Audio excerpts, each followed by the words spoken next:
Díolú bhcharda, má tá riad Cairtchláir agaí timpeall na háite is féidir na cón Uachtar Reoite seo íana. Seo do bhaid sa tastal. Cairtchláir, glú, pilíní olann chodáis, marcód, siosúr, isce agus paint nó dalchán bia, pipéid nó cupán beg agus maisiúchan. Céim a hían, grama na pilíní olann chodáis síos ag grot Uachtar Reoite le glú. Tá sé cín á úsáid amsa.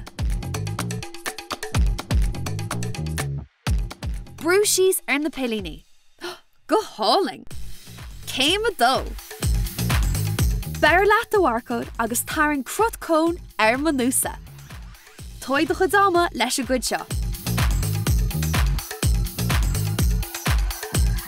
Céim a trí. Gear amach an crut ar fad. Tá an chuid seo casta agus baid duine fásta i tastal.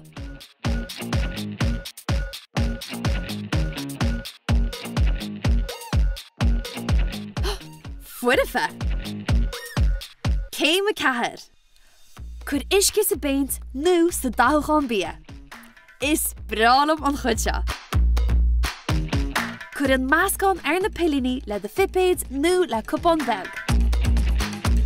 Féite tú daithnaí éagsúla úsáid nó an dá céanna i ríis is ríist. Is cuma. Ach bán soltas.